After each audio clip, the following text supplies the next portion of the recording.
아주 오래전에 뉴욕에서 있었던 일입니다. 웅장한 빌딩을 짓는 데에 한참 골조가 이제 거의 다 올라가서 설계자와 또한 업자와 건물주가 함께 모여 점검을 하는 가운데 아주 큰 문제점을 하나 발견하게 됐습니다. 설계사가 그만 깜빡 잊고 그 높은 빌딩에 엘리베이터 계획을 빼놓은 것입니다. 높은 빌딩을 걸어서 오르내리게 생긴 거예요. 담당자들이 모여서 회의를 하고 대책을 모색하는데도 뾰족한 수가 나지를 않는 것입니다. 이미 내부 설비가 다 되어졌기 때문에 그렇습니다.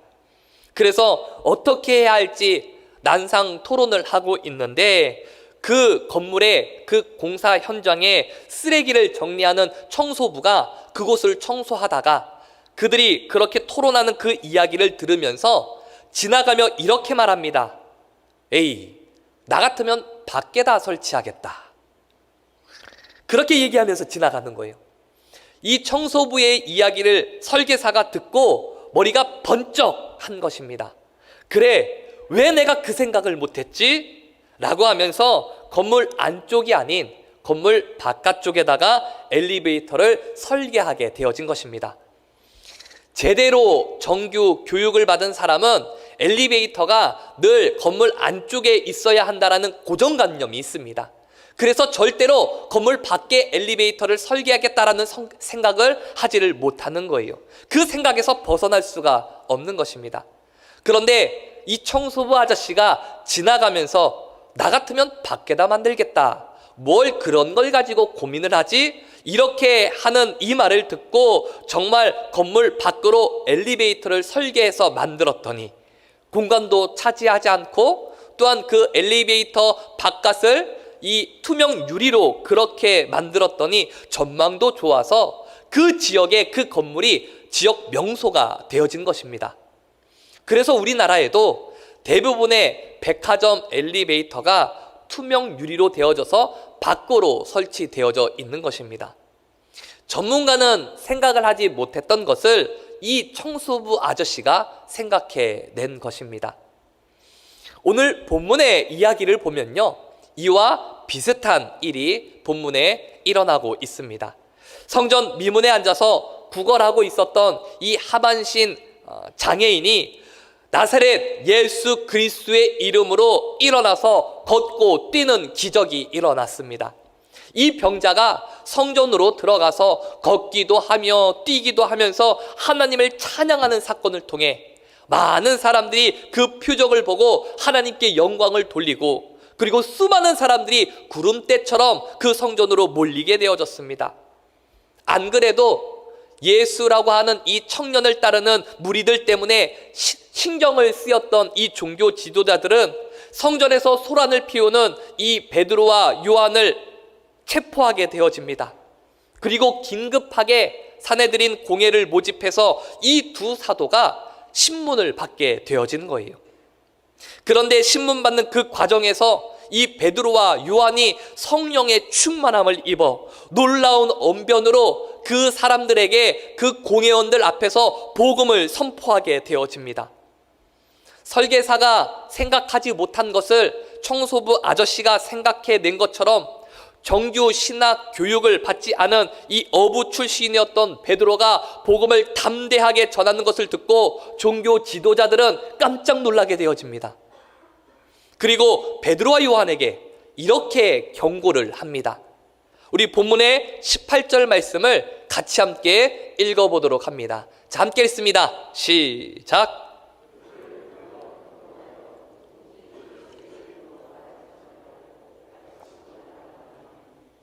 자, 이 종교 지도자들이 뭐라고 협박하고 경고하는가?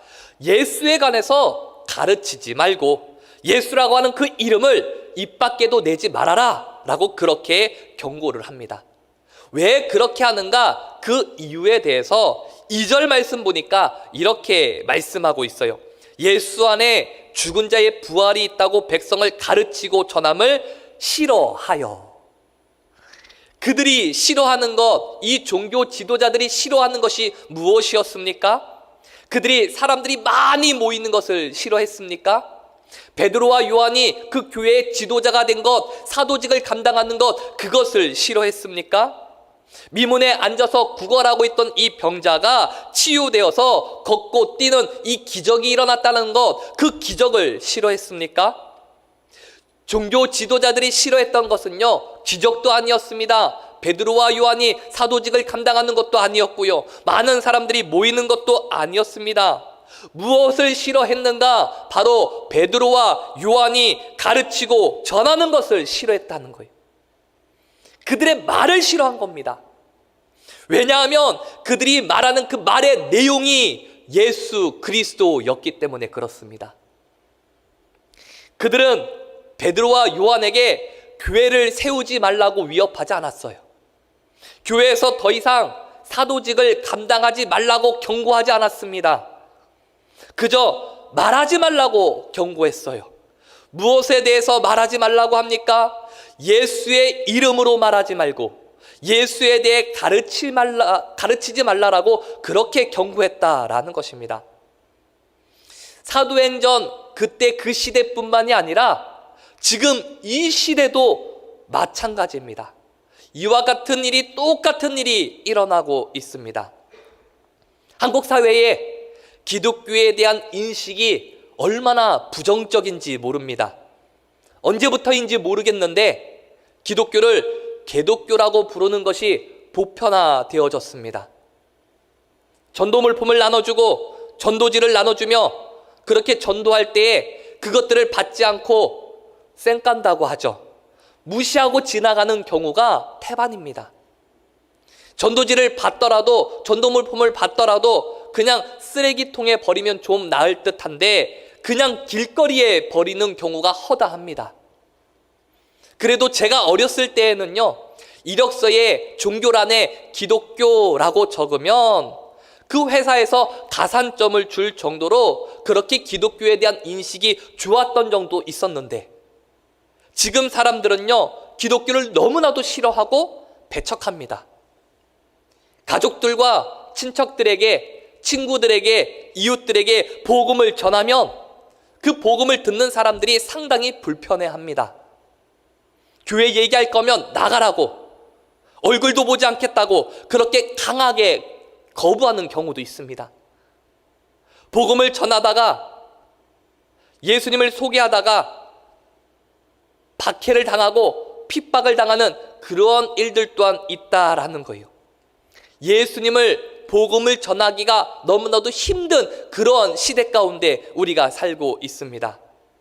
종교 지도자들이 예수의 이름으로 말하지 말고 예수에 대해 가르치지도 말라라고 경고했던 것처럼 지금 우리에게도 이와 비슷한 일이, 아니 이와 똑같은 일이 일어나고 있다라는 거예요.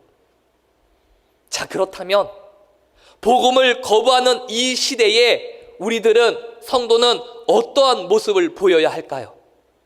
예수에 대해 말하지 말라라고, 교회 얘기하지 말라고 듣기를 거부하는 그런 이 시대에 성도인 우리는 어떻게 해야 할까요? 그래도 우리는 복음을 전해야 합니다. 이렇게 어려운 시기에 복음 전하지 말라고, 예수님 전하지 말라고 듣기 싫다고 해도 그래도 우리는 복음을 전해야 합니다. 우리 본문의 19절과 20절 말씀 우리 같이 함께 읽어보도록 합니다. 자, 시작. 베드로와 요한이 대답하여 이르되 하나님 앞에서 너희의 말을 듣는 것이 하나님의 말씀을 듣는 것보다 옳은가 판단하라. 우리는 보고 들은 것을 말하지 아니할 수 없다 하니. 종교 지도자들은 이 베드로와 요한에게 너네들 이 지역을 떠나라 그렇게 강요하지 않았습니다. 교회 세우지 마라고 협박하지도 않았어요. 단지 예수의 이름을 말하지 마라, 예수의 이름으로 가르치지 말라라고 그렇게 위협했습니다. 그런데 이 말을 들은 이 베드로와 요한이 우리가 보고 들은 것을 말하지 않을 수 없다라고 그 종교 지도자들에게, 거기에 모여있는 고개원들에게 담대하게 이야기합니다.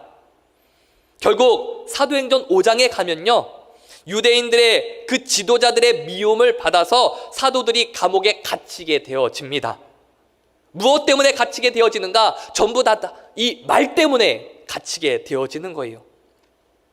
사도행전 5장 14절을 보면 그렇게 그들이 복음을 전하지 말고 예수를 전하지 말라는 말에 거부하고 복음을 전했는데 어떠한 일이 일어나는가? 믿고 주께로 나오는 자가 더 많으니 남녀의 큰 무리더라. 예수의 이름으로 말하지 마라.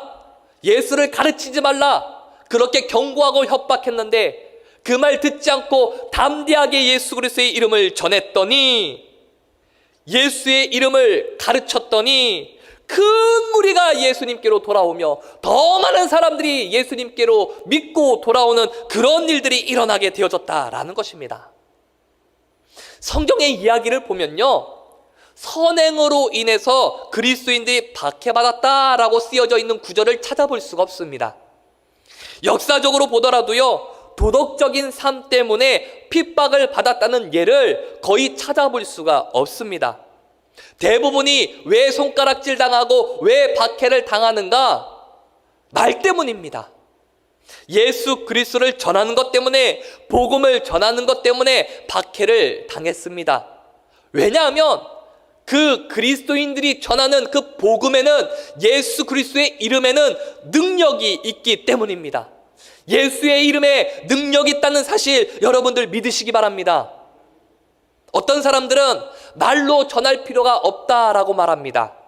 성실하고 모범적인 삶을 통해서 자동적으로 전도가 되어진다라고 말합니다.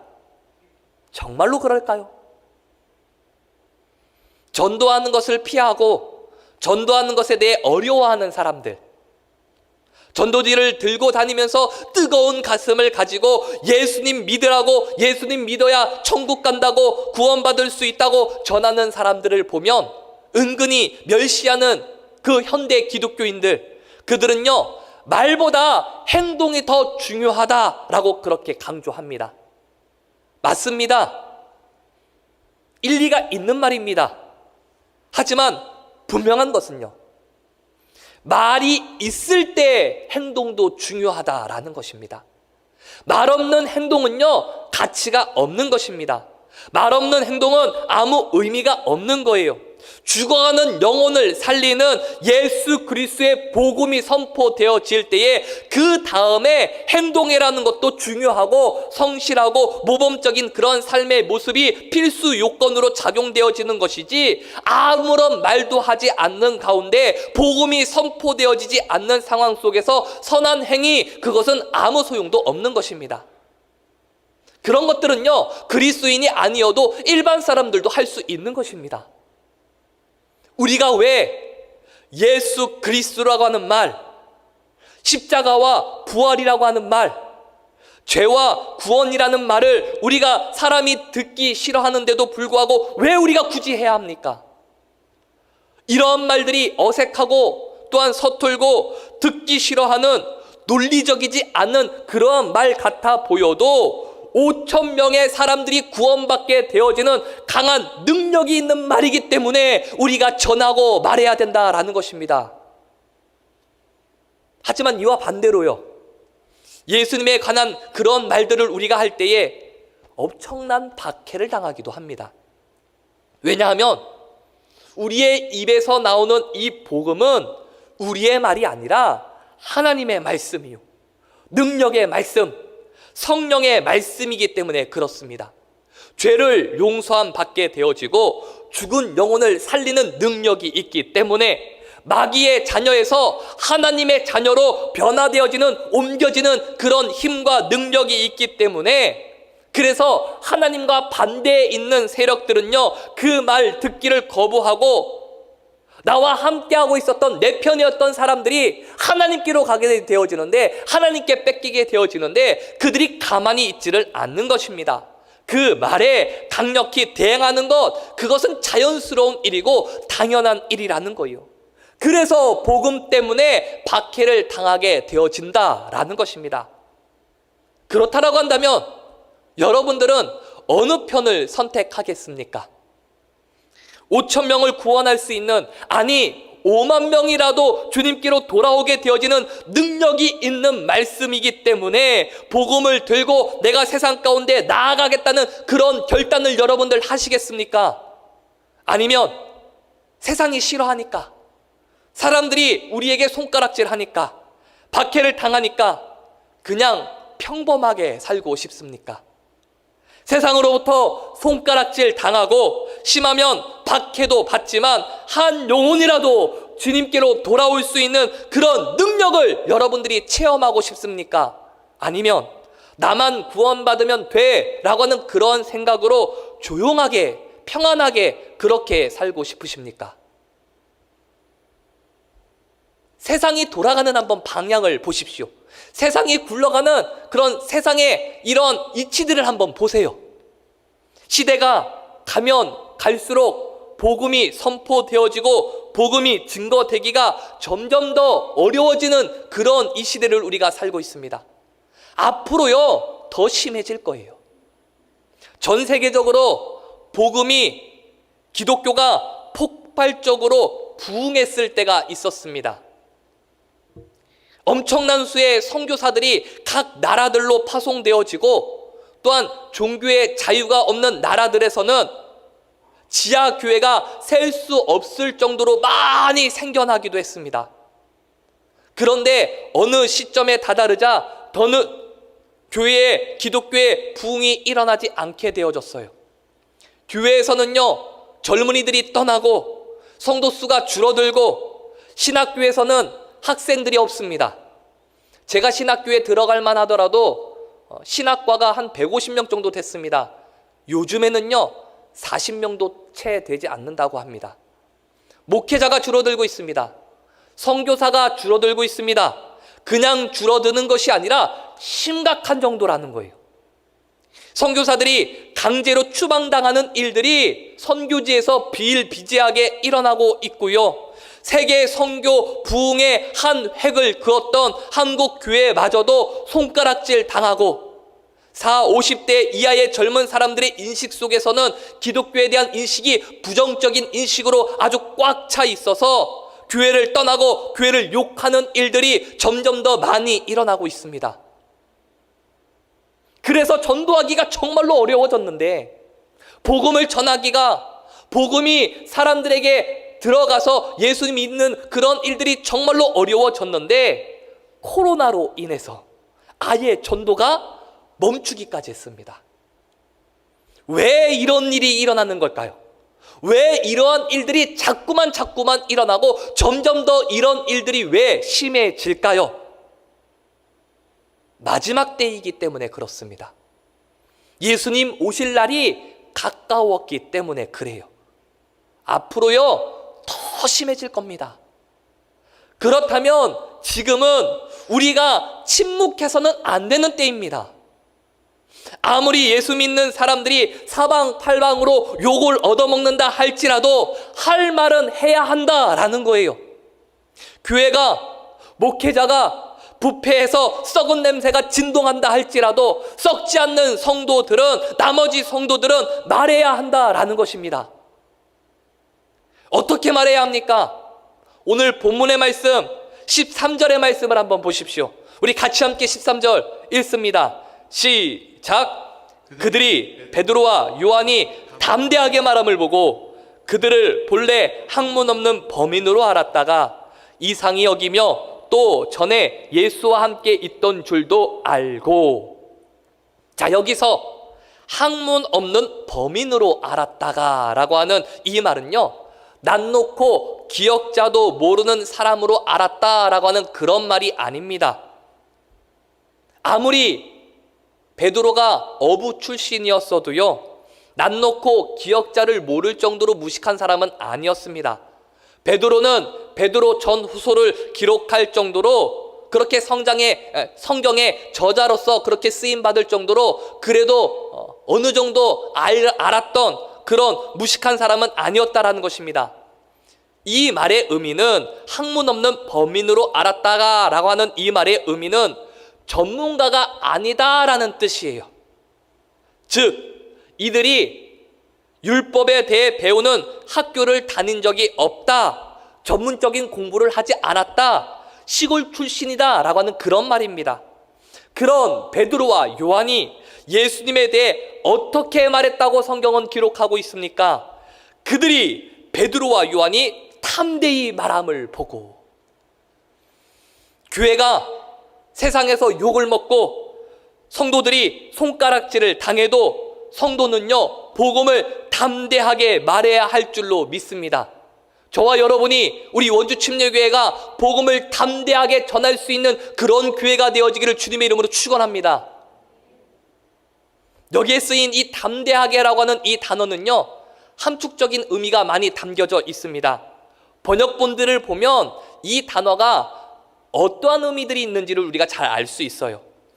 우리가 예전에 썼던 개역 한글 성경에는 기탄 없다라고 하는 의미로 쓰여졌고요. 또한 NIV 성경에는 용기, NASB 성경에는 확신이라고 각각 번역을 했습니다.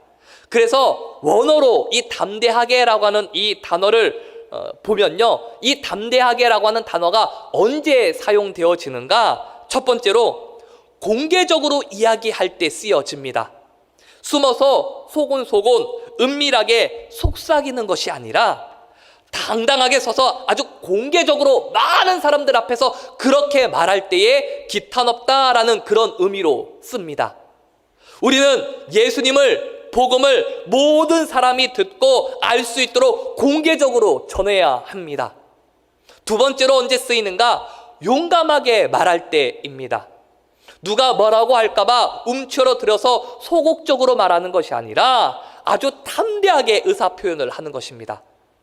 기적 있는, 능력 있는 이 말을 하는데 왜 소극적으로 합니까? 능력 있는 말을 하는데 용감하게, 담대하게 복음을 전해야 한다라는 거예요. 마지막으로요, 확신을 가질 때입니다. 이 세 번째 의미가 가장 중요합니다. 확신이 있으면 어떻게 말하게 되어집니까? 예수님이 부활했다고 하더라고요. 이렇게 말하지 않습니다. 확신 있으면 예수님이 부활했습니다. 나는 예수님을 믿고 구원받았습니다. 1인칭 용법으로 그렇게 말하게 되어집니다. 확신을 가지고 복음을, 부활을, 예수님을 그렇게 전해야 한다라는 것입니다. 지금 베드로와 요한이 어떠한 상황 가운데 있습니까? 예수에 대해 말하지 말아라. 예수에 대해 가르치지 말아라. 그 예수님을 싫어하는 종교 지도자들 앞에 있습니다. 뿐만 아니라 그 예수님 전하는 것 때문에 이들이 잡혀서 체포되어져서 감금당해 있는 그런 상황 가운데 있다라는 것입니다. 그런 공회원들 앞에서 전혀 움츠러들지 않고 확신을 가지고 담대하게 공개적으로 이렇게 말을 하는 겁니다. 사도행전 4장 10절의 말씀, 우리 한 목소리로 같이 함께 읽습니다. 시작! 너희와 모든 이스라엘 백성들은 알라. 너희가 십자가에 못 박고 하나님이 죽은 자 가운데서 살리신 나사렛 예수 그리스도의 이름으로 이 사람이 건강하게 되고 너희 앞에 섰느니라. 아멘. 사람들이요, 베드로와 요한을 보고 야, 저 사람들 미쳤어, 이렇게 말할 것 같습니다. 아니, 예수님을 전하는 것 때문에 잡혔는데, 그래서 감금당했는데, 심지어 지금 예수님 전하지 마, 예수님에 대해 가르치지 마, 이렇게 협박하고 이렇게 경고하고 있는데 그 앞에서 또 예수님을, 부활을 증거하고 있다라는 것입니다. 어떻게 이런 일이 가능합니까? 미쳤기 때문에라고 밖에 생각할 수밖에 없다라는 거예요. 사도들이 미쳤기 때문에, 그리고 120명밖에 되지 않는 초대교회 성도들이 미쳤기 때문에, 예수에 미쳤기 때문에, 복음에 미쳤기 때문에 지금 이 세상이 이렇게 변화되어진 줄 여러분들 믿으시기 바랍니다. 그들이 예수에 미쳤기 때문에 이렇게 전 세계에 복음이 선포되어지고 전 세계에 교회가 세워질 수 있었던 거예요. 한국에 초기 복음이 들어올 때 최권능이라는 목사님이 계셨습니다. 이분이 전도를 위해 힘썼고요, 많은 교회를 세웠고, 또한 주를 위해 정말로 충성했었던 초기 목회자였었는데 신사참배를 거부하고 옥중 고문으로 순교 당하시게 되어집니다. 이 최건능 목사님의 유명한 일화가 하나 있는데, 목사님께서 신학교 교육을 다 마치고 졸업식 하는 날, 그날 이제 집으로 돌아가는 산길에서 4명의 강도를 만나게 되어집니다. 4명이 한꺼번에 달려드는데 아무리 배짱이 세더라도 이 4명이 칼을 들고 그렇게 덤비는데 어떻게 할 도리가 없는 것입니다. 그때 왜 그랬는지는 모르겠지만 이 목사님께서 졸업식 날 교수님께서 목에 걸어준 십자가 목걸이가 있었는데, 그렇게 강도들이 달려드니까 그 십자가 목걸이를 꺼내서 십자가를 확 내밀었다라고 합니다. 그랬더니 갑자기 이 강도들이 그 십자가가 요즘에 새로 나온 마패인 줄 알고 도망치면서 살려주세요, 한번 용서해 주세요 라고 하면서 그렇게 냅다 도망가더랍니다. 세상이 손가락질하고 욕해도, 심지어 우리가 박해당하는 일이 있다 할지라도 여러분 두려워하지 마십시오. 오히려 당당하게 복음을, 예수님을 전하십시오. 눈치 보지 말고 당당하게 선포하십시오. 예수님이 부활하셨습니다. 부활하신 예수님을 믿어야 구원받습니다. 확신을 가지고 여러분이 만난 그 예수님을 전할 수 있는 저와 여러분 되시길 간절히 바랍니다. 지금 이 시대와 가장 유사한 비슷한 성경의 시대를 꼽으라고 한다면 저는 노아 시대를 선택할 것 같습니다. 노아가 어떻게 살았습니까? 많은 사람들이 노아에게 손가락질하는 거예요. 노아를 욕하는 거예요. 왜냐하면 맑은 하늘에 비도 오지 않는데, 게다가 산 꼭대기에 배를 만드는 겁니다. 사람들은 노아를 보면서 욕하고 손가락질하고 조롱합니다. 누가 보더라도 노아는 미친 사람입니다. 그렇게 조롱하는 사람들에게 노아가 어떻게 했겠습니까? 배를 만들면서 자기에게 조롱하는 그 사람들을 향해 곧 하나님의 심판이 임합니다. 이렇게 살아서는 안 돼요. 회개해야 합니다. 우리 하나님께로 돌아갑시다. 노아가 외치고 또 외치고 계속해서 외치지 않았겠습니까? 배를 만들면서 사람들에게 얼마나 외치며 얼마나 사람들을 향해 부르짖었겠습니까?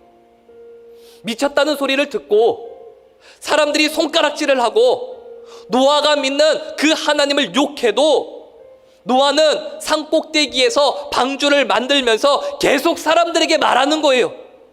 말하는 것을 멈추지 않습니다. 그런 노아의 말에 누구 하나 귀 기울이지 않습니다. 노아의 말을 한 사람도 듣지 않는 거예요. 한 사람도 방주를 타지 않습니다. 그래서 다 죽었습니다. 사랑하는 성도 여러분, 여러분이 이 시대의 노아입니다. 여러분이 이 세상에서 유일한 정답을 가지고 계신 분들입니다. 유일한 해답을 가지고 있는 분들이에요. 정답을 알고 있는데, 정답을 가지고 있는데 사람들에게 눈치 보인다고, 사람들이 손가락질한다고, 사람들이 욕한다고, 기독교 너희들 때문이야, 사회 악으로 그렇게 몰아가며 우리를 박해한다고 우리가 만약에 입 다물고 있으면 노아 시대 때 다 죽었던 것처럼 우리의 믿지 않는 가족들, 친척들, 친구들, 이웃들은 다 죽게 됩니다. 꼭 점잖은 방법으로만 복음이 전파되는 것은 아닙니다. 어떤 때는요, 소란스럽기도 하고 어려움을 겪을 수도 있습니다. 중요한 것은 소란스러워도 어려움을 겪어도 그래도 복음을 전해야 한다는 것입니다. 노아의 방주는 노아와 그의 가족들만 탔지만 우리 원주 침례교회 방주에는 우리 성도들뿐만이 아니라 우리의 믿지 않는 가족들, 우리의 친척들, 우리의 이웃들, 우리의 친구들 모두가 다 탈 수 있는 그런 원주 침례교회 방주가 되어지기를 주님의 이름으로 축원합니다. 이 시대 가운데 정말로 하나님께 쓰임받는 구원의 방주의 역할을 감당할 수 있는 성도님들, 우리 교회가 되어지기를 주님의 이름으로 축원합니다. 오늘 말씀 생각하면서 우리 같이 함께 찬양하고 우리 같이 함께 기도하기를 원합니다. 우리 찬양할 때에요, 주님 다시 오실 때까지 나는 이 길을 가겠습니다. 예수님 복음 전하겠습니다. 박해를 받아도, 손가락질 해도, 욕해도 주님 그래도 이 길 가겠습니다. 좁은 문, 좁은 길 나의 십자가 지고 가겠습니다. 다짐하며 결단하는 마음으로 우리 같이 함께 고백하고요, 기도하겠습니다. 주님 다시 오실 때까지, 주님 다시 오실 때까지 나는 이 길을 가리라. 좁은 문, 좁은 길 나의 십자가 지고 나의 가는 이 길 끝에서, 나의 가는 이 길 끝에서 나는 주님을 보리라. 영광의 내 주님 나를 맞아 주시리. 주님 다시 오실 때까지, 주님 다시 오실 때까지 나는 일어나, 나는 일어나 달려가리라. 주의 영광 온 땅 덮을 때 나는 일어나, 나는 일어나 노래하리. 내 사모하는 주님, 내 사모하는 주님, 온 세상 보조시라. 아멘. 내 사모하는 주님,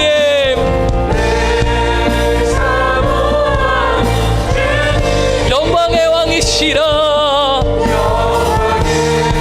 우리 한 번 더 고백합시다. 주님 다시 오실 때까지, 주님 다시 오실 때까지 나는 일어나. 오 주님, 주의 영광 온 땅 덮을 때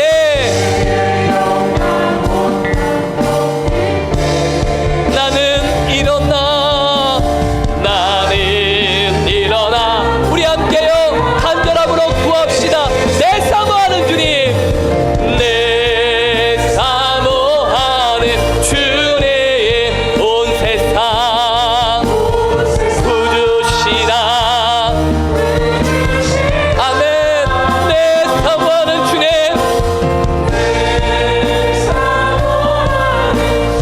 영광의 왕이시라.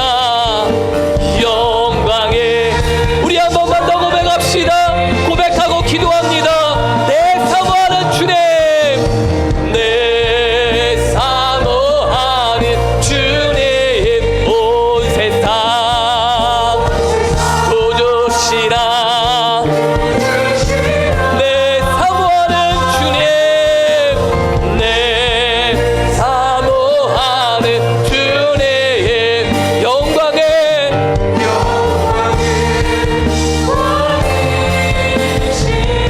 아멘. 우리 이 시간에 합심해서 함께 기도하겠습니다. 기도할 때에요, 주님 내가 예수님을 전하겠습니다. 내가 복음을 말하겠습니다. 담대하게 예수 그리스도를 선포하며 확신을 가지고 주님의 이름을, 복음을 전할 수 있도록 주여 나에게 굳건한 믿음을 허락하여 주옵소서. 주님 우리 믿지 않는 가족들, 또한 믿지 않는 친척들, 우리의 이웃들, 우리의 친구들에게 방주의 구원의 역할을 감당할 수 있도록 주여 나를 사용하여 주옵소서, 주여 나를 써 주옵소서라고 우리 간절함으로요 주여 한번 외치고 합심해서 함께 기도하겠습니다. 주여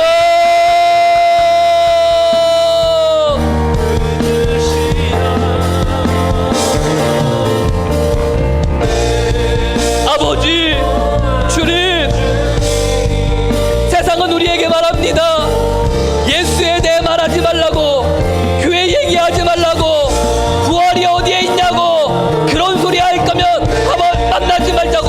하나님, 세상은 자꾸만 우리에게 복음을, 예수님을, 부활을 말하지 말라고 우리에게 강요하고, 우리에게 경고하고, 우리에게 박해하를 거합니다. 하지만 하나님, 그럴지라도 그래도 복음을 전할 수 있는 우리 성도님 되길 원합니다. 그래도 복음 들고 나아갈 수 있는 우리 교회가 되어지기를 원합니다. 하나님, 노아가 말했지만 사람들이 듣지 않았어요. 그래도 전했습니다. 그래서 다 죽었습니다. 하나님, 믿지 않는 우리의 가족들이, 믿지 않는 우리의 친척들이, 믿지 않는 우리의 친구들이 하나님 죽으면 안 돼요. 하나님, 그들을 살려야 합니다. 그 사명이 우리에게 있는 줄 믿습니다. 이 시대의 노아가 바로 우리인 줄 믿습니다.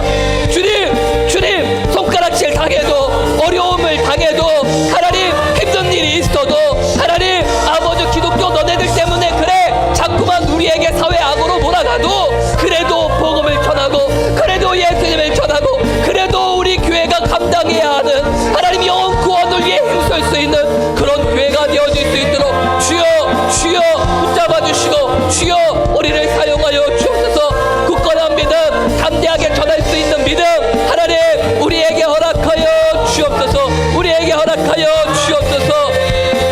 내 사모하는 주님, 내 사모하는 주님,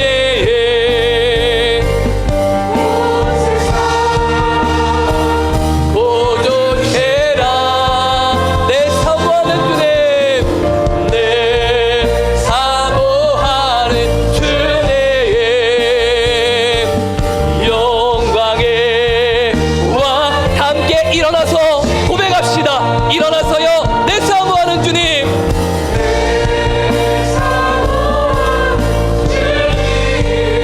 온 세상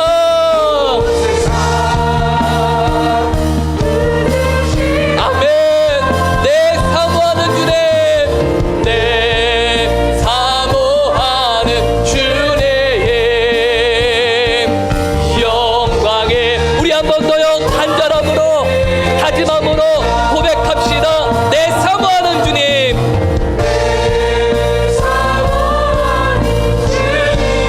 온 세상 부주시라. 아멘. 내 사모하는 주님, 영광의 왕의 시라. 아멘.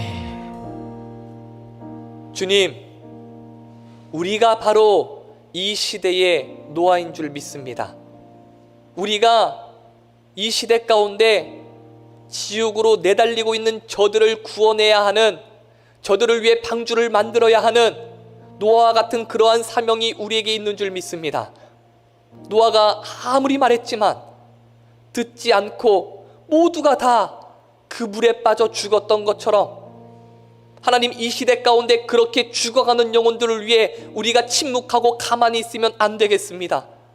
예수님 오실 날이 가까웠는데 이 시대에 돌아가는 이러한 상황들을 보면 정말로 마지막 때인 것 같은데, 하나님, 우리가 이때에 아무리 우리가 박해를 당하고, 아무리 우리가 손가락질을 당하고, 아무리 우리 가운데 어려움이 있어도, 기독교 너네들 때문에 그래 자꾸만 우리를 사회 악으로 몰아간다 할지라도, 그래도 예수님 믿어야 구원 받습니다. 예수님이 부활하셨습니다. 예수님 믿어야 천국 갈 수 있습니다. 우리가 담대하게 전하며 우리가 담대하게 선포할 수 있는 우리 성도님들, 우리 교회가 되어지게 하여 주옵소서.